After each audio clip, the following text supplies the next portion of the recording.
demande de communication tonnerre d'applaudissements, monsieur Vincent Pérez.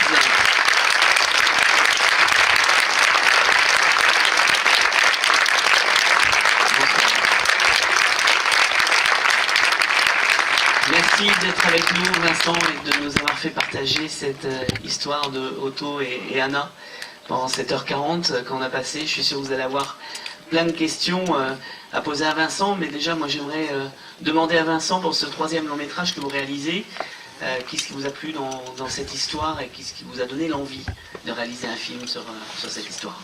Ma mère est allemande, donc j'ai grandi avec ce rapport étrange avec, je dirais, cette partie de l'histoire allemande, vu que ma mère a quitté l'Allemagne quand elle était assez jeune et n'y est plus vraiment retournée.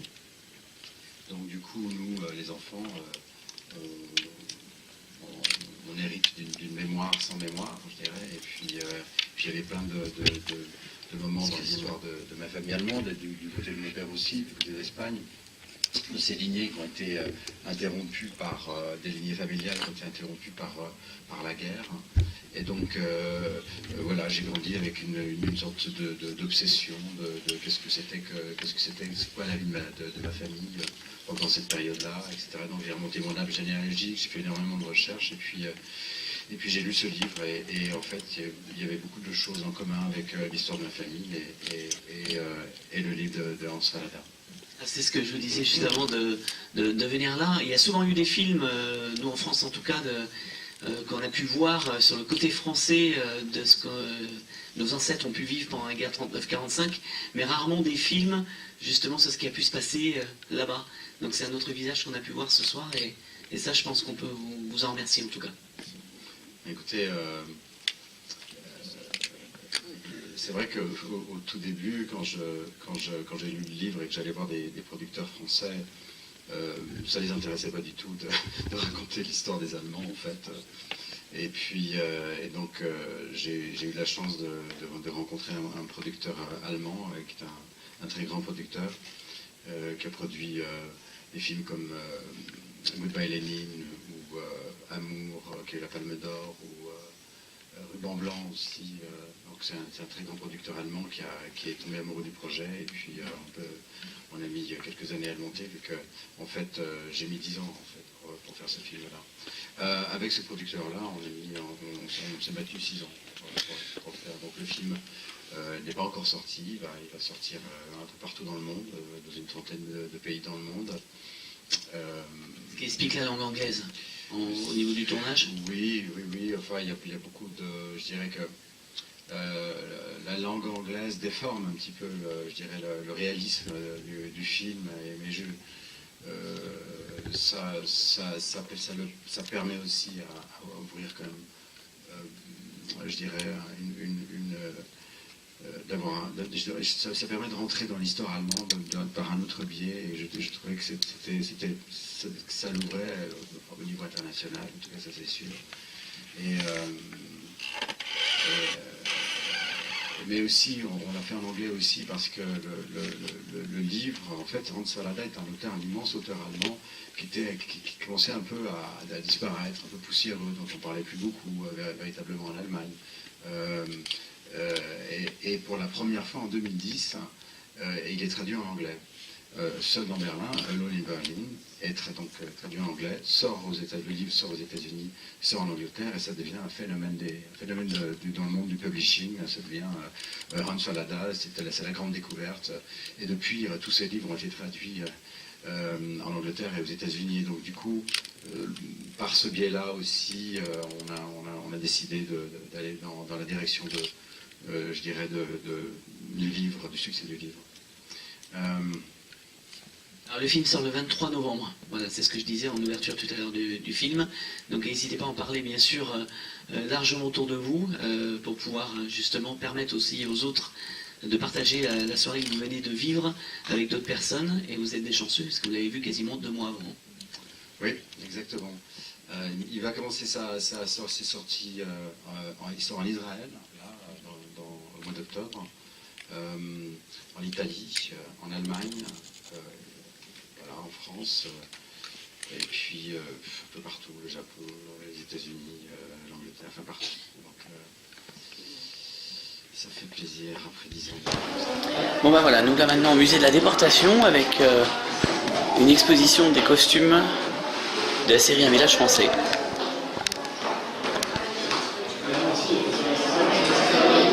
Avec une exposition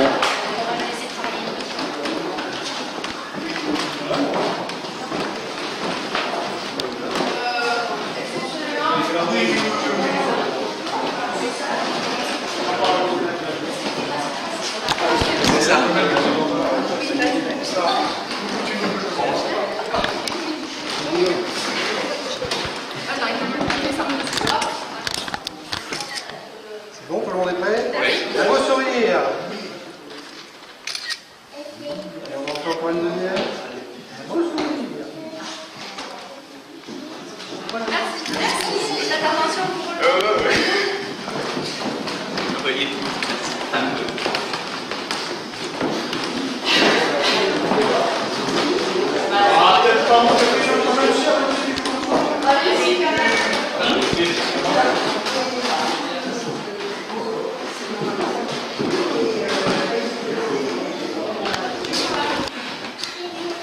Allez, vous faites un beau sourire. Encore un. Merci.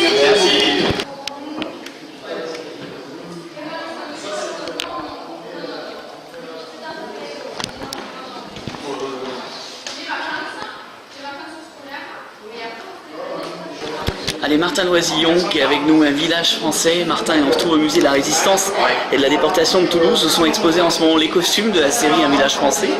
Et là, bah, tu te trouves à côté de ton costume, de ton personnage. Alors ça te fait quoi? Une émotion immense. Non, c'est bah, écoute, c'est très sympa. C'est le vrai costume, hein, ce qui est prêt. C'est celui que tu as porté tout le long de la série? Ouais. Là, on voit pas derrière, mais il y a une usure sur les épaules de la vue et tout ça.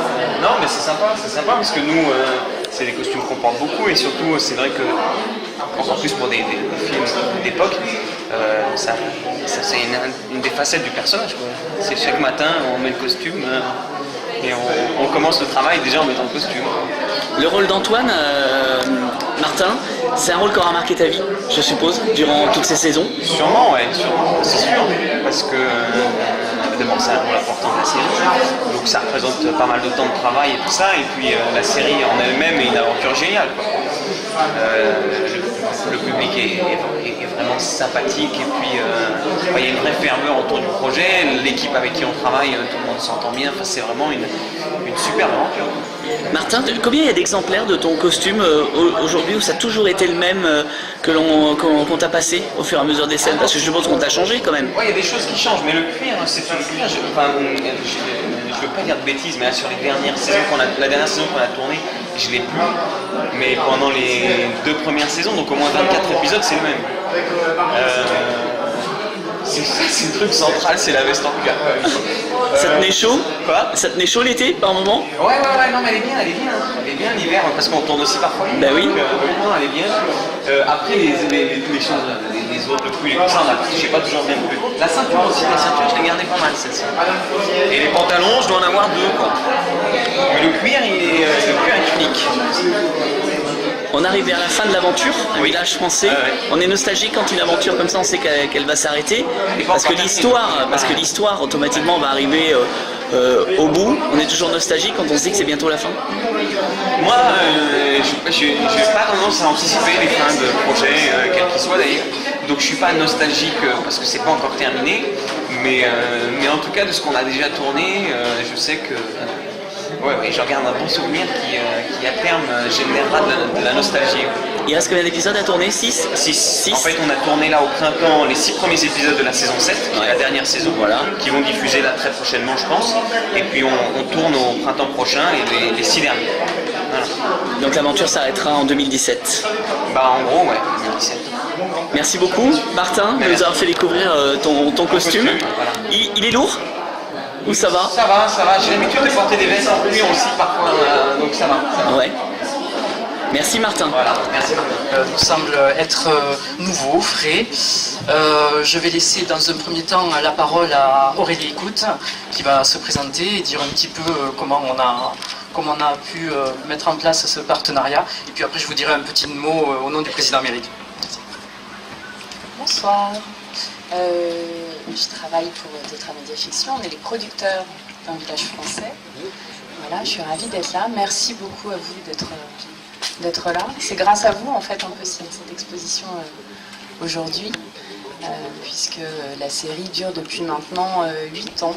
Et on n'aurait pas pu imaginer que ça prendrait l'ampleur que ça a pris et que ça prendrait des chemins différents que celui juste de la diffusion et d'une rencontre avec un public de téléspectateurs. Voilà, donc c'est super. J'aurais beaucoup aimé que Thierry Delettre puisse être là. En tout cas, je tenais à remercier vraiment chaleureusement toute l'équipe du musée et Sophie en particulier qui a vraiment beaucoup travaillé pour pouvoir mettre en place cette exposition. Ça s'est fait très rapidement. Le temps qu'on prenne contact, que les vacances passent, il y a eu beaucoup de travail, ils l'ont fait et c'est vraiment magnifique. Je voulais remercier aussi les chouchous de Thierry Delettre, les petites mains du lycée Gabriel Berry, voilà, qui ont aidé, je crois, d'une main de maître Thierry. Voilà, il en était ravi. C'est important dans la création de cette série. On s'est dit dès le départ que l'idée qu'il fallait surtout pas qu'on fasse un film d'antiquaire, si on peut dire ça comme ça. Et donc, je crois que chacun s'est attaché à ce qu'il y ait une dimension qui soit la plus véridique possible, tant dans le propos, où l'enjeu pour nous, c'était de ne pas avoir de propos manichéens. Et j'ai l'impression que ça, c'est réussi. Et puis, les costumes, les décors, la coiffure, le maquillage. Voilà, l'idée c'était pas d'être dans quelque chose de absolument hyper beau, mais d'être dans une forme de réalité. Et la chance qu'on a avec un village français, c'est qu'on raconte le destin de multiples personnages, tous très différents, qui vivent des aventures multiples et complexes aussi. Et pour les créateurs de costumes comme Thierry, ça leur donne une palette incroyable pour créer l'identité de ces personnages via leurs vêtements, c'est hyper important, et pour travailler au long des années à l'évolution de la psychologie de ces personnages, comment montrer à travers le vêtement, à travers les accessoires, l'évolution de ces personnages. Bref, je vais m'arrêter là, je remercie aussi très chaleureusement Étienne et Fabrice, voilà, du Festival international du film de fiction historique. On n'a pas réussi à monter là, pendant le festival, une projection en avant-première de la saison 7, puisque les épisodes ne sont pas tout à fait terminés. On va voir si on peut faire quelque chose d'ici la fin du mois d'octobre, j'espère. En tout cas, vous retrouverez la saison 7 et le village français vraiment prochainement sur France 3. Merci beaucoup. Et merci aussi à Martin de m'avoir accompagné pour vous présenter cette exposition. Bon, on va en venir au discours un peu plus protocolaire. En tout cas, merci beaucoup Aurélie. Très chers vous tous, en vos fonctions et qualités, chers amis. Permettez-moi tout d'abord d'excuser le président Georges Méric, qui n'a pu être des nôtres pour ce vernissage, et qui vous prie de bien vouloir agréer ses plus chaleureuses salutations. Il me revient à l'honneur de vous dire un petit mot de bienvenue. Alors du fond du cœur, bienvenue au musée. Et c'est surtout important pour moi, et pour l'équipe, bienvenue chez vous. Ce soir, vous l'aurez compris, les lumières du musée éclairent une nouvelle forme de médiation. Quel culot, me direz-vous, de vouloir faire entrer le cinéma dans ce lieu sanctuarisé autour de termes forts et lourds de sens que sont la résistance et la déportation. La mémoire qui hante ces murs mérite, à notre sens, d'être nourrie avec son temps, avec les outils d'aujourd'hui. La place de l'image et du cinéma, plus particulièrement, font partie intégrante de nos codes actuels. C'est ce qui nous a intéressés pour marquer notre jeunesse du sceau de passeurs de mémoire. Nous prenons ici le pari de l'effet de réflexion, un effet miroir qui aurait du sens à réfléchir la lumière du savoir de l'enfant, sensibilisé, vers l'adulte souvent impuissant aujourd'hui. Faire vivre l'histoire, c'est inéluctablement passer par l'échange entre les générations. C'est insuffler de l'oxygène pour faire vivre dans le temps la flamme de notre mémoire collective. Vous aurez donc pu voir, avec je l'espère des yeux curieux et gourmands, cette magnifique exposition de costumes. Je remercie d'ailleurs beaucoup Sophie pour sa maîtrise et sa présentation d'une extrême qualité. Oui, je l'avoue, il fallait de l'estomac et de la créativité pour imaginer parler du cinéma et de cette période au travers d'une étude des costumes et de travailler sur la sociologie française de l'époque à partir de ces tenues. Il me revient donc la responsabilité de remercier celles et ceux qui ont œuvré à nous offrir ce joyau d'exposition. Ma première pensée ira à ceux qui nous ont inspirés un soir, à Narbonne, à cette fabuleuse idée, à savoir toute l'équipe du Festival international du film de la fiction historique, que je vous demande d'applaudir, franchement. Présente au travers ici de Étienne Garcia, le président. Je vous demande effectivement de pouvoir, avec eux, et les membres du jury qui sont venus. Alors les membres du jury, ce sont des personnes que je découvre là depuis mercredi, passionnés, extraordinaires, qui viennent poser un regard très professionnel sur des films présentés à un public qui est à la fois profane et aussi expert, et je peux vous garantir que ça donne envie de côtoyer un monde qui s'implique chaque jour pour que la créativité nous porte sur un monde bien meilleur. L'idée a su prendre du festival, alors elle a pris du liant sur Luchon, où la rencontre avec Laurent Cavalier et Jean-Marc Brondolo aura été déterminante. Je tenais aussi à remercier Jean-François Boyer et Emmanuel Dossé, les producteurs audacieux, qui ont pris le pari fou de miser sur un sujet maintes fois traité et devenu depuis 2019 la série phare de France 3. Merci encore à Aurélie, vraiment du fond du cœur, grande professionnelle, qui nous aura accompagnés avec talent dans cette belle entreprise. Mais comment dès lors ne pas rendre hommage effectivement à Thierry Delettre? C'est un créateur de costumes, certes, mais c'est un somptueux personnage. C'est un professionnel émérite du cinéma. Vous décrire cet instant de magie qui s'est passé ce week-end entre ces jeunes étudiantes passionnées en couture du lycée Gabriel Péry, que je remercie vraiment du fond du cœur au nom de toute l'équipe et de Thierry Delettre qui m'a demandé de le faire. Bonheur pour nous d'assister à cette transmission de savoir entre le maître et des élèves passionnés, devant les yeux ébahis de l'équipe que j'ai pu voir. L'occasion de rappeler aussi la force de ce que nous appelons communément les petites mains, et qui font que seul grâce à elles, ce genre de création existe aussi. À vous tous, un grand merci. Je voulais vous demander d'applaudir très fort Sophie, Guillaume, Virginie, Eric, Déborah et Pauline. Sans oublier nos fameuses petites mains qui ont été plus que précieuses. Claire, Fanny, Marie, Héloïse, Léa et Alice. Bravo à vous vraiment pour votre grande participation, et c'est ce qui a fait qu'en un week-end vous avez su transformer. C'est ce que vous avez su transformer. Un petit cadeau sera remis à la fin du discours.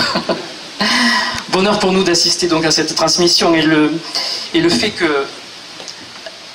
que à un moment clé de notre histoire, là je vais devenir un peu plus grave, où tout peut basculer du côté obscur à chaque instant. Tant notre démocratie et notre République sont fragilisées aujourd'hui par de multiples attaques et un délitement de l'esprit fraternel, mais aussi une dangereuse utilisation de la laïcité au cœur des débats de société, rien de mieux que d'avoir de la part de la production de Tétramédia la présence de l'acteur Martin Loisillon, dit Antoine, oui, ici, qui joue le rôle du chef de la résistance dans la série. Merci Martin pour ta présence, fort symbolique à nos yeux. Car oui, avant de conclure, prenez une bonne fois pour toute conscience, et c'est ici le lieu, que résister est désormais un acte non plus simplement utile, mais une urgence. Place à la tolérance, mes amis. Place au respect de l'autre. Place à l'échange. Et place à la construction. Au Conseil départemental de la Haute-Garonne, le cap fixé est clair. Notre feuille de route, contribuer avec force et vigueur à créer ce lien universaliste entre les citoyens, en édifiant notre mur contre la haine et la terreur, sur les fondations composées d'un agrégat d'éducation, de culture pour tous et accessible de tous, en maillant toutes les actions avec l'histoire et la mémoire, et les valeurs de la République, notamment au travers de la mise en place du parcours laïque et citoyen dès cette année dans les collèges. Alors, pierre après pierre, construisons cette forteresse prête à repousser les violences d'un monde en guerre, perpétuelle. Ensemble, défendons de nos valeurs de liberté, d'égalité, de fraternité, sans jamais oublier le liant qu'est la laïcité.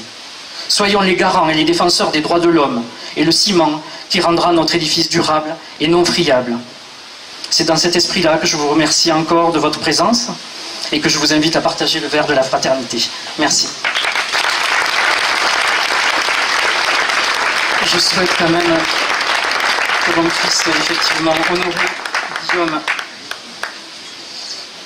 nos chères petites mains, celles qu'on ne remerciera jamais assez.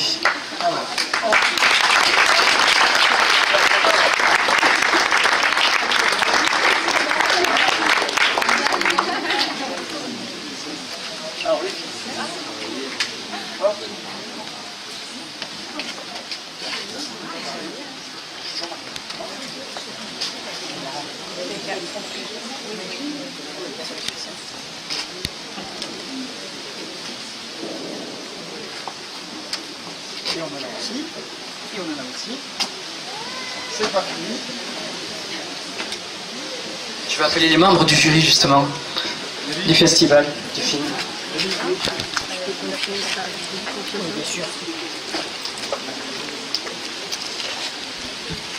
Arrête de tout filmer, toi.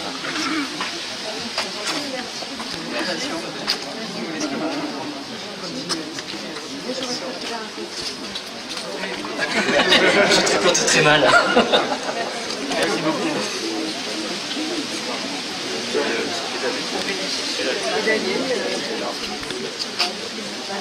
Alors Martin, c'est la suite. Merci.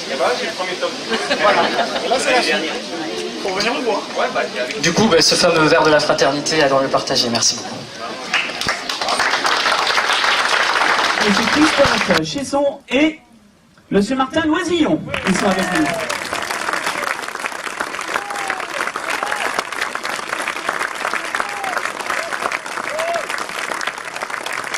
Bonsoir à tous les deux.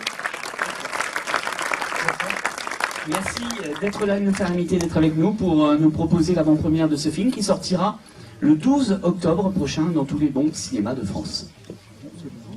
Alors Christophe, réalisateur donc de la deuxième équipe, c'est toutes les prises de vue sous-marines, les scènes sous-marines, dont la scène du requin, ce que j'ai dit, je n'en dirai pas plus, mais ils verront. Hein.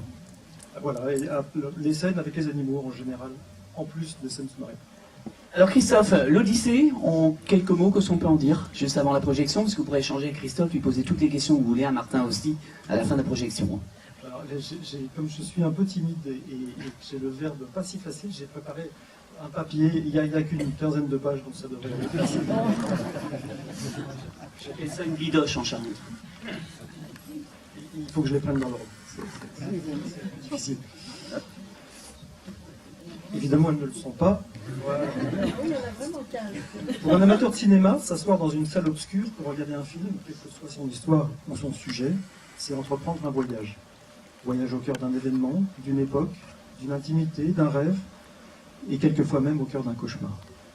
Pendant quelques heures, le temps d'une projection, quelques heures si le film est très très long, chacun va oublier sa vie, s'évader de son quotidien, pour devenir le témoin d'une aventure, celle du film, et peut-être même s'identifier à l'un des personnages, devenant de cette façon acteur de l'histoire à laquelle il assiste. Pour les techniciens et les artisans qui participent à la fabrication d'un film, du réalisateur aux acteurs, du machiniste au stagiaire qui fait ses premières armes, l'immersion va durer de quelques semaines à plusieurs mois, pour ceux dont le travail commence dès la préparation du projet. Plusieurs mois pendant lesquels il oubliera sa vie pour se dissoudre dans l'aventure d'un film. Un film, pour un technicien, c'est une vie différente et une nouvelle vie. Sur l'Odyssée, pendant presque un an, chaque membre d'une équipe importante, du fait de la reconstitution historique, s'est penché sur l'histoire de Jacques Cousteau, sur l'héritage qu'il nous a légué. Chacun s'est efforcé de comprendre l'homme, sa vie, son action, sa relation au monde, ses choix et inévitablement ses trahisons. Pour certains des membres d'une équipe, la préparation représente une occasion de retourner sur les bancs de l'école. Il a fallu pour Odyssée rafraîchir notre mémoire de l'époque. C'est en France occupée que Cousteau met au point le premier détendeur de l'histoire.